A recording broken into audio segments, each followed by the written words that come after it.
دنیا کے 3 عظیم پہاڑی سلسلے قراقرم، ہمالیہ، ہندوکش ایک ہی جگہ پہ آ کے ملتے ہیں، جہاں پہ اس وقت ہم کھڑے ہوئے ہیں، گلگت اور بلتستان۔ یہ دریائے سندھ اور دریائے گلگت کا سنگم ہے۔ میرے سیدھے ہاتھ کی طرف ہمالیہ کی پہاڑیاں ہیں، جبکہ الٹے ہاتھ پر یہ دیکھیے قراقرم ہے اور میری پشت پہ ہندوکش ہے۔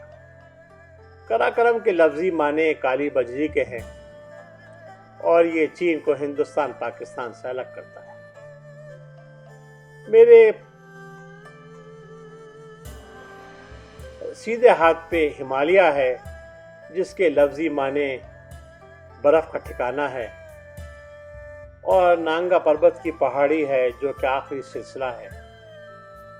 یہ آخری پہاڑی ہے جو 8000 میٹر سے بلند ہے ہمالیہ کی۔ میری پشت پر ہندوکش ہے،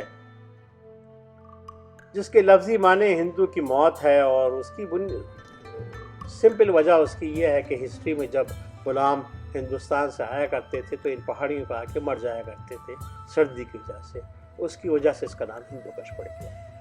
یہ دیکھیے سامنے دریائے سندھ مڑ کے جا رہا ہے سب بحر عرب کی طرف۔ پیچھے آپ کو نانگا پربت کی پہاڑی نظر آ رہی ہے، اور ویو کتنا اچھا نہیں ہے۔ اور یہ دیکھیے قراقرم کی پہاڑی نظر آ رہی ہے، کیونکہ قراقرم سیاہ ہے زیادہ تر، اور یہ پیچھے ہندوکش۔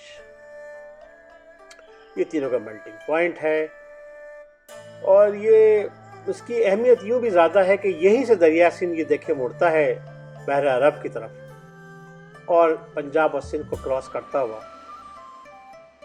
بحر عرب میں جا کے گر جاتا ہے۔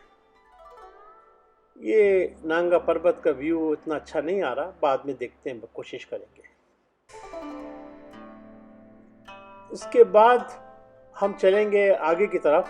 پہلے آپ کو ذرا سنگم دکھا دیں۔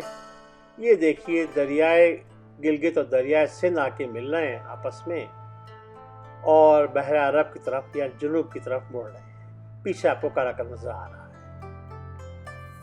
اب ہم چلتے ہیں، ایسا کرتے ہیں کہ لیکن پہلے دیکھ لیں ایک ویو اچھا، ذرا تھوڑا بادل ہٹ گئے ہیں۔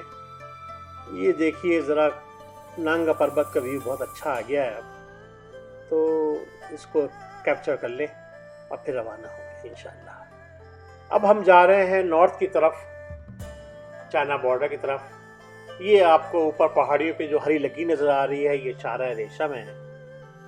ہمارا سفر اصل میں اس مقام کی طرف ہے جہاں پہ ہندوستان مڈغاسکر سے الگ ہو کے سرکتے سرکتے چین سے آ کے ٹکرایا تھا، اور یہ تینوں پہاڑی سلسلے وجود میں آئے تھے۔